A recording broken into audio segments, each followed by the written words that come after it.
তুমি কি জানো বেশিরভাগ মানুষ গরিব থাকে কপালের দোষে না, থাকে নিজের অজান্তে করা কিছু ভুলের কারণে। এবং সবচেয়ে ভয়ের কথা হলো এই ভুলগুলো তুমি প্রতিদিন করছো কিন্তু বুঝতেই পারছো না। আমাদের বাবা মা আমাদের শিখিয়েছেন পড়াশোনা করো, চাকরি করো, টাকা জমাও, কিন্তু কেউ শেখায়নি টাকা দিয়ে কি করতে হয়। আর এই না জানার ফাঁকেই ঢুকে পড়েছে 5টি মারাত্মক ভুল, যেগুলো তোমাকে সারা জীবন গরিব রাখবে যদি আজই সচেতন না হও। আজকের ভিডিওতে আমি সেই 5টি ভুল একে একে ভেঙে বলবো এবং প্রতিটার সমাধানও বলবো একদম সহজ ভাষায়। ভিডিওটা শেষ পর্যন্ত দেখো, কারণ 5 নম্বর ভুলটাই সবচেয়ে বিপজ্জনক। প্রথম ভুল হলো আয় বাড়লে খরচও বাড়িয়ে ফেলা। বলতো মাস শেষে স্যালারি বাড়লে প্রথমে কি মাথায় আসে? নতুন ফোন, ভালো রেস্টুরেন্ট, একটু বড় বাসা।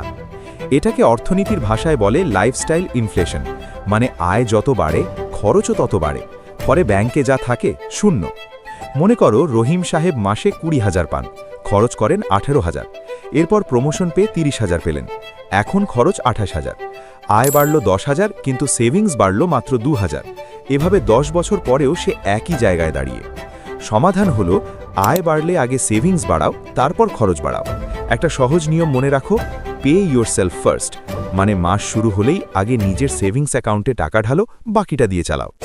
দ্বিতীয় ভুল হলো বিনিয়োগ না করে শুধু জমানো। অনেকে মনে করেন ব্যাংকে টাকা রাখলেই হলো, কিন্তু এটাও একটা বড় ভুল।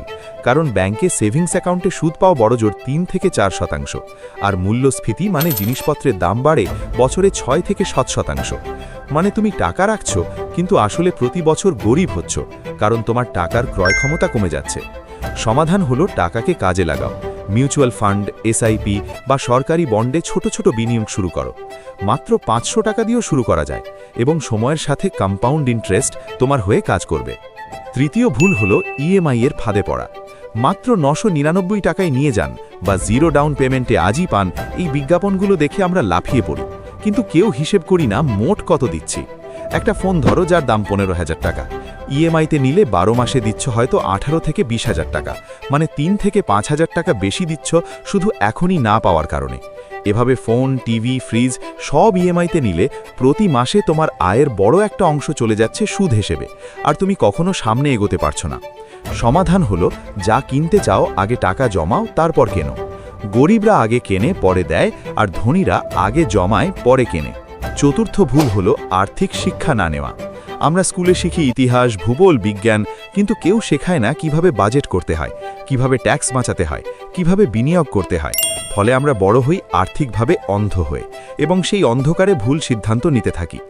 সমাধান হলো প্রতিদিন মাত্র 15 থেকে 20 মিনিট একটা ফাইন্যান্স বই পড়ো বা এরকম ভিডিও দেখো। রিচ ড্যাড পুয়ার ড্যাড বা দ্য সাইকোলজি অফ মানি, এই বইগুলো জীবন বদলে দেওয়ার ক্ষমতা রাখে, এবং জ্ঞানই হলো সবচেয়ে বড় বিনিয়োগ। পঞ্চম এবং সবচেয়ে বিপজ্জনক ভুল হলো শুধু একটাই আয়ের উৎস রাখা। আমরা বেশিরভাগই ভাবি চাকরি আছে, মাস শেষে বেতন আসছে, সব ঠিক আছে। কিন্তু চিন্তা করো, চাকরি চলে গেলে কি হবে? হঠাৎ অসুস্থ হলে কি হবে? কোম্পানি বন্ধ হলে কি হবে? একটাই দরজা থাকলে সেই দরজা বন্ধ হলে সব শেষ। আমেরিকার ধনীদের গবেষণায় দেখা গেছে গড়ে একজন কোটিপতির 7টি আলাদা আয়ের উৎস থাকে। সমাধান হলো আজই শুরু করো একটা পার্ট টাইম কাজ, ফ্রিল্যান্সিং, ইউটিউব, অনলাইন ব্যবসা, টিউশনি, যেটা তোমার পক্ষে সম্ভব।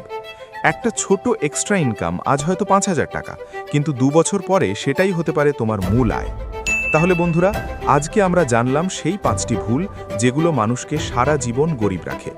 মনে রেখো, গরিব থাকা কপালের বিষয় না, এটা সিদ্ধান্তের বিষয়, আর সঠিক সিদ্ধান্ত নেওয়া শুরু হয় সচেতন হওয়া থেকে। ভিডিওটা যদি কাজের মনে হয় লাইক দাও, শেয়ার করো এবং চ্যানেলটা সাবস্ক্রাইব করে রাখো, কারণ এরকম আরও দরকারি ভিডিও আসছে।